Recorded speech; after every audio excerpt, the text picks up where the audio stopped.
You think going viral was the best thing that ever happened to you. It was actually the beginning of your psychological collapse. The first 48 hours after my video hit 2 million views, I checked my phone 637 times. I know because I finally looked at my screen time report 3 weeks later after the panic attacks started. That number haunts me more than any hateful comment ever could, because it wasn't obligation, it was compulsion.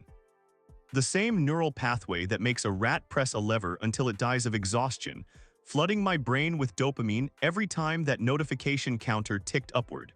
You're not celebrating your success when you refresh those stats at 3 in the morning. Here's what nobody tells you about sudden visibility. Your brain isn't wired to process being perceived by hundreds of thousands of strangers simultaneously.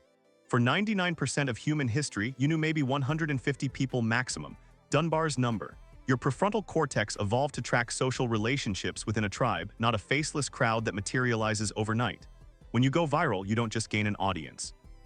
You fracture your sense of self into thousands of imagined versions, each one performing for a different stranger's expectation. Psychologists call this audience fragmentation. You're not one person anymore. The comments section becomes your new reality, not your actual life, not the people sitting across from you at dinner, the strangers.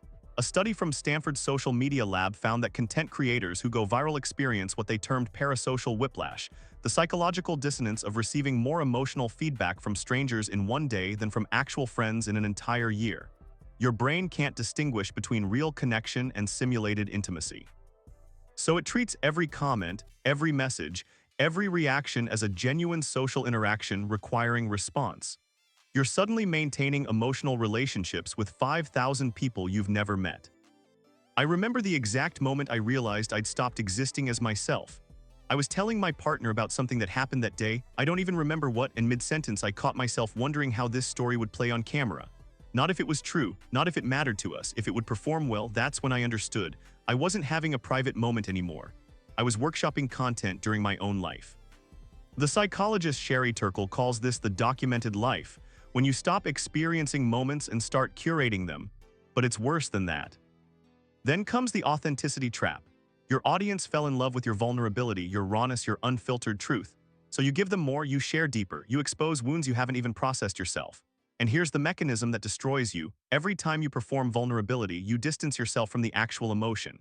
Studies on expressive writing show that neuratizing trauma can be therapeutic when done privately, but performs the opposite function when done for an audience. You're not processing your pain, you're packaging it, converting genuine suffering into consumable content. The algorithm demands consistency. You went viral being one thing, so now you're trapped being that thing forever. You can't evolve, you can't change your mind, you can't have a bad day without turning it into content. A University of Pennsylvania study on influencer psychology found that 78% of viral creators report feeling imprisoned by their own successful content patterns. You're not a person anymore, you're a brand maintaining market position. And the moment you deviate, the moment you show complexity or contradiction, your audience doesn't celebrate your growth. They accuse you of being fake, of changing. Your nervous system wasn't designed for constant surveillance.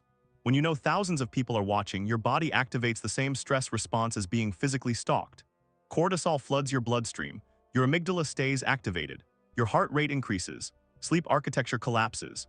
A neuroimaging study from UCLA showed that content creators experiencing sustained public attention display brain activity patterns identical to individuals with generalized anxiety disorder.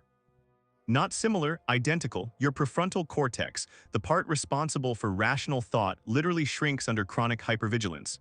You're not being dramatic when you say the attention is killing you. It's measurable, it's physiological. The comparison spiral becomes inescapable. Before you went viral, you had your own definition of success.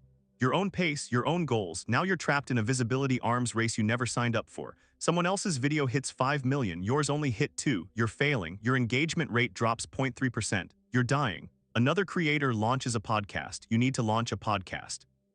This is what psychologists term relative deprivation. The cognitive distortion where you measure your worth not by absolute achievement, but by comparison to others in your perceived peer group. Engagement becomes the only metric your brain recognizes as real, not the quality of your relationships, not your actual well-being. Numbers. A video performs poorly and you experience genuine grief, not disappointment, grief, the same neurochemical cascade as loss. Because in your mind, low engagement equals social rejection, and social rejection triggers the same pain centers as physical injury. Your dopamine system has been completely hijacked. Natural rewards, a good conversation, a sunset, a moment of peace, barely register anymore. They don't come with metrics. They don't provide the hit. You need the validation spike. You need proof you still matter. Privacy becomes a ghost you can barely remember. You can't have an unexpressed thought. You can't work through something quietly. Every internal experience becomes potential material. A fight with your friend, content, a moment of doubt, content, a breakdown, premium content. You've colonized your own inner life for engagement. And the worst part, you don't even notice it's happening. The boundary between private self and public performance erodes so gradually that by the time you realize you're performing your own therapy in real time for strangers, you've forgotten what it felt like to simply exist without an audience. Here's the twist nobody prepared you for. The thing that breaks you isn't the hate. It's the love. The parasocial relationships that form aren't just one-directional from audience to creator. You start to need them, to depend on their validation, to shape your identity around their perception. A researcher named Sandra Suarez documented this reversal effect in viral content creators. Within 3 months of sustained attention, creators report feeling more emotionally dependent on their audience than their audience feels on them. You become addicted to being perceived. The thought of disappearing, of logging off, of being unknown again, triggers existential terror. The psychology term is enmeshment. You've lost the boundary between your identity and your audience's projection of you.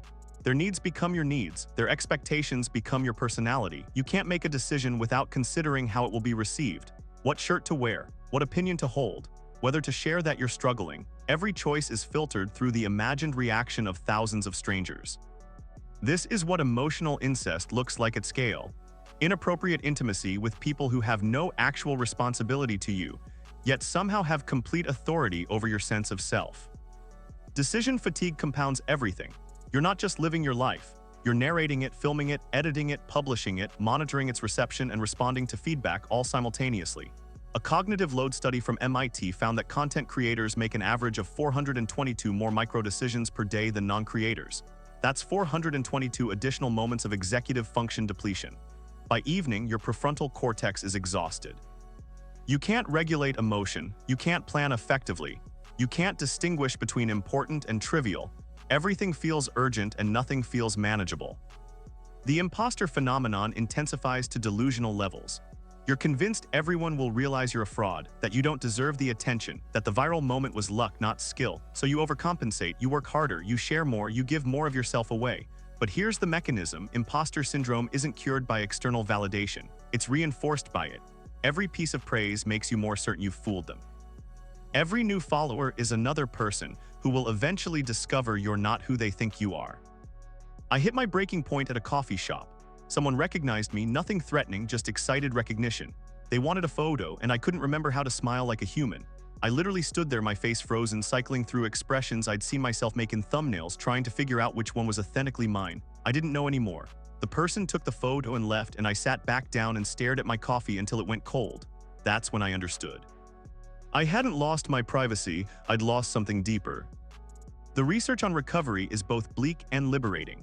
Dr. Marian Underwood's work on social media withdrawal shows that restoring authentic selfhood after viral fame requires what she calls identity reconstruction, essentially rebuilding your sense of self without external validation as the foundation. But here's what nobody tells you. It requires destroying the version of yourself your audience loves. It requires disappointing people who feel entitled to access you.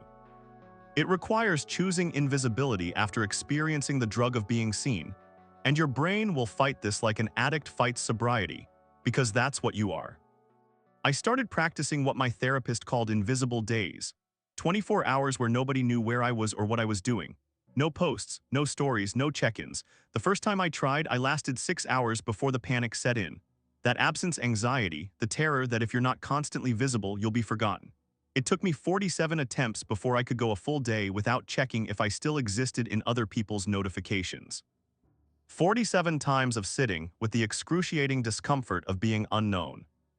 The paradox is that you can't go back to who you were before. That person doesn't exist anymore.